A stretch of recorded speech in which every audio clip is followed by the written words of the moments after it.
Oh, hi. Welcome to the Nomiki Show, TNS Live Tuesday nights. As you guys know, we do Tuesday nights, 8 p.m. every week over at Rokfin.com, and we get a little primer over on YouTube. So thanks for joining us this week. This week, we have the one, the only Professor Harvey K, who's here to join us to talk about, like, what is going on in Washington? Are we going to get an infrastructure bill? Is climate change just like dunzos? It's happening because Joe Manchin has decided to hold up all anything that the U.S. can do to fight off anything with climate change, prepare for climate change, and also in anticipation of COP26. Wouldn't it be horrible, like, if the end of the world came down to Joe Manchin? Think about it from that perspective. Like, what could you do if you were talking to your children, grandchildren, if you have them, and say, I had the ability to do X, Y, Z, and I look back and I think I should have, I don't know, followed Joe Manchin wherever he goes. I should have, I mean, just I should have called Chuck Schumer's up. I mean, I think we have to, like, up it a little bit. We have to be much more creative. I remember a few years ago when I was working at the Young Turks, I interviewed, and I apologize. I don't remember his name, and I have to find the interview, and maybe we can repost it and give credit to the Young Turks. But I interviewed a man who this is going to be a horrible example. He was from Eastern Europe, and he fought for revolution in his country, and they did the most creative. They had the most creative techniques for protesting that actually made a difference. And what he told me was, at that time, he said, you have to be really creative. You can't do what's expected. They adapt. It's like, I don't know if you've ever worked out and you're doing the same workout for 2 or 3 years and suddenly it's not working the same anymore. I feel like it's the same with protesting. We have to really surprise and be creative and hit them where they're pressure, just hit them where it hurts. That's what conservatives do. We're going to talk about this with Professor Harvey K. So why don't we just bring him in? Professor Harvey K is, of course, one of our best friends of the show. He and I are both celebrating Spanish night. I am drinking a Spanish Tempranillo mix, Grenache mix.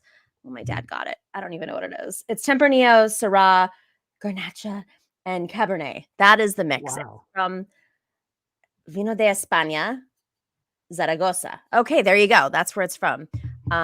It's fine. It's like whatever. I'm sure yours was much better because it came with dinner. Like with lentil chips and hummus.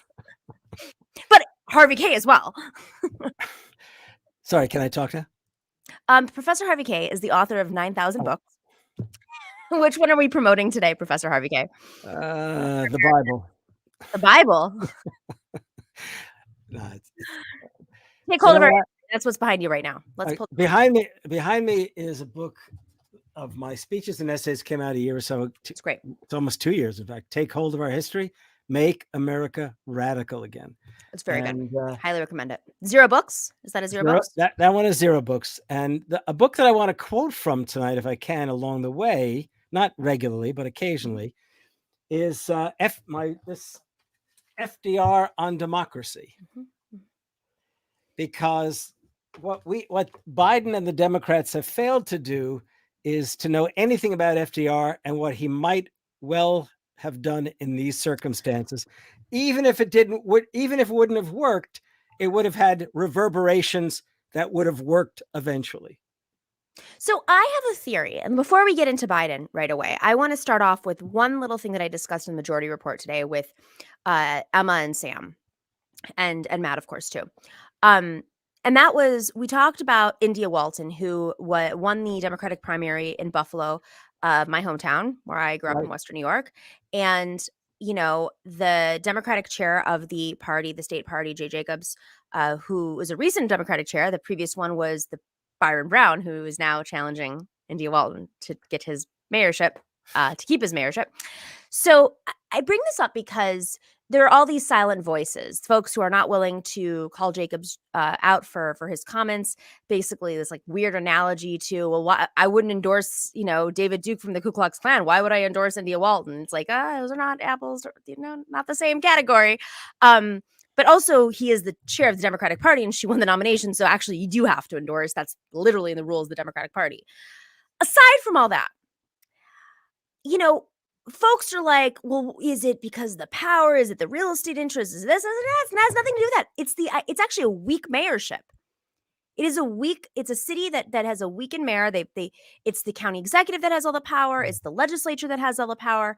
So what is it? Why are they so afraid of very nice Cynthia Walton, who will probably be a wonderful mayor? And I think it's just about the ideas. And so going back to what you just said, you're saying, it's like they don't know the history. They know the history of FDR. They don't want that. That's my perspective on this. This is just about killing ideas, just as it was under Franco, just as it was in Chile and Argentina. I mean, let's go through when the left rises. It's not about. It's just as it is with tech. They're we don't have the growth that the right wing has right now on big, in the way that we did a few years ago. It's about killing ideas because they're spreading, they make sense, and they're dangerous. Am I wrong? Well, let me just say, to quote a debate of many years ago, I met David Duke. India Walton should never suffer comparison to David Duke. Okay. In case people are wondering, I did my PhD at Louisiana State University, and he was in the political science department as a graduate student at that time. And it's a whole story, but I don't need to go into now. But for anyone to make the comparison of that sort really should be not just stigmatized, but sent packing. It's like when people don't want progressive or democratic socialist politics, they reach for the worst to go after others. So, for example, in 2015, I think it was June of 2015, May possibly, Claire McCaskill directly compared Bernie Sanders to Donald Trump and referred to both as extremists. Okay. Which is to say, because that's how little of a memory she had, or at least how little she cared to remember anything or speak it, that to accuse Bernie Sanders of extremism is to say that Franklin Delano Roosevelt, who was the greatest president of the 20th century, one of the 2 or 3 greatest in American history, in presidential terms, one of the 2 greatest, Lincoln the other, to refer to Bernie, who really, despite his calling himself a democratic socialist, which I accept, but it was not necessary given that he was running on a classic FDR democratic platform and campaign. All I can say is I didn't know he made that comparison, this fellow up in New York State. I just am horrified. That's astounding. And it rightfully so, people are calling for him to step down. Senator Schumer has condemned his words, as I think Kathy Hochul has well, but they have not come out and said that he should step down. I, being someone from Buffalo, being someone who's been very involved in reforming the Democratic Party, Jay Jacobs is not a reflection. Prior to this, he does not reflect the values of most Democrats in New York State. And I think that if he were to have a 5-minute conversation with most Democrats in New York State, they would be really surprised by where his values stand. He's from Long Island, and I think the perspective that Andrew Cuomo had when he nominated him or chose him to be the chair, because let's be real, it was Cuomo's Democratic Party. He thought, all right, he's from Long Island, he's conservative, he'll keep it together. He's a county executive in Long Island. It's ridiculous. It's 2021. You got to live in a bubble to say something like that out loud. And this isn't some Dave Chappelle kind of argument of cancellation. Like, if you actually watch Dave Chappelle's special, you're like, all right. Like, let's get into the nuance here. There's no nuance in this one. This isn't a guy who everyone knows and loves and adores and thinks is the most brilliant in his field. This is a hack, and he's doing the bidding for the Democratic Party. And this is what I don't know. I just have a whole theory about, if you don't work your way up, if you're just chosen, you make these mistakes. Like, does he walk outside? Does he open up a newspaper? Does he know how people speak today? Like, what was that? As a New York voter, you as a New York voter, you can tell me something. I don't want this to sound like a rhetorical question. I ask it with a wee bit of hope that I'll hear the good answer. Not from you, but what you'll tell me. Has Schumer endorsed her up in Buffalo? No. Well, hasn't. It's about time he did. Okay? It's about time he did. How about Kirsten Gillibrand? Nope. Kirsten Gillibrand also has stayed silent on Stephen Donziger, who is now being put into a prison that is extremely dangerous. because she has Chevron ties. I buried the lead there. Yeah. Oh man. You know, a year ago, I had decided, and everyone said I was wrong for doing so at that time. I said, I'm not so sure we should declare war on the Biden administration from the left. We should do everything we can to make sure they succeed. I'm talking about, say, December, January, not this time exactly last year. But because I actually did believe that Bernie would be able to dictate the agenda. Okay. And when I think about this year, and I think about the fact there's no doubt in the course of this year that Schumer has inched to the left. I don't think there's any question about that.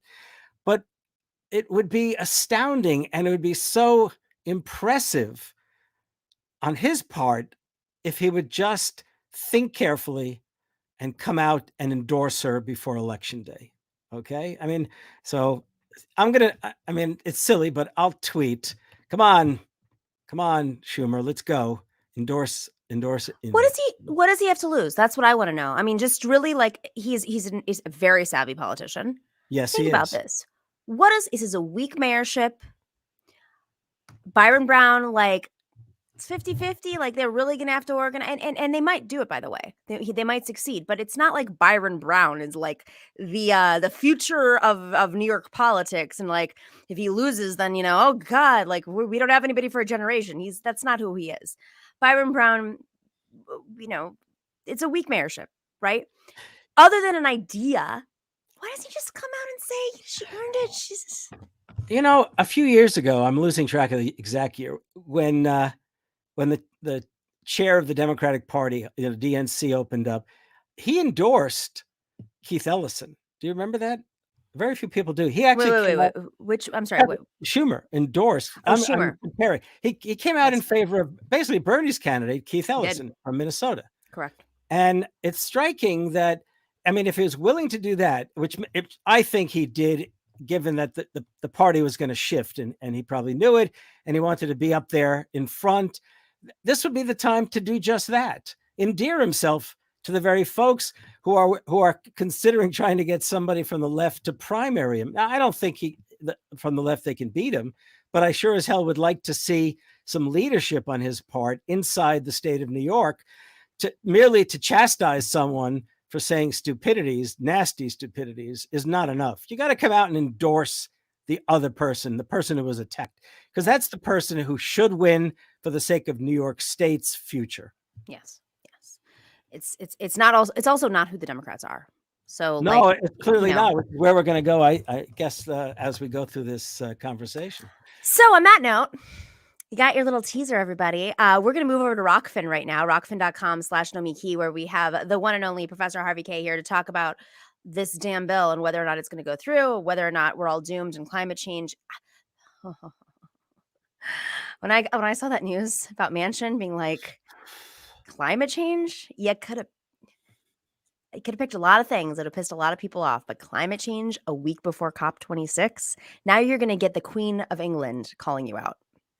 And like, it's pretty sad when you're not even when the Queen of England is to the left of you, Joe Manchin. When Prince Charles is like, oh, I don't know what's going on with that Manchin. I don't have a British accent. All right, go meet us at rokfin.com/Nomiki.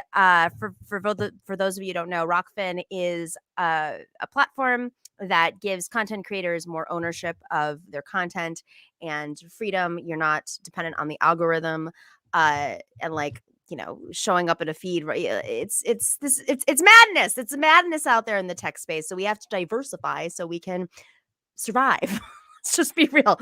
Survive. So if you don't join us at Rokfin and you can afford to join us on one of our subscription platforms, as so many others do, go join us at, potentially patreon.com/The Show. That's where you get every single audio show. And then the special exclusive content is on Rokfin Tuesday nights, 8 p.m. Eastern. And we have wonderful guests where we just do a one-on-one deep dive with them about really important subjects. And we actually had Stephen Donziger on a couple weeks ago. We had Kenzo Shibata on to talk about mental health and activism. And we have Professor Harvey K. It's been good stuff. Good stuff. All right. We will see you over there in just a couple minutes. And for those of you on Rokfin, stick around.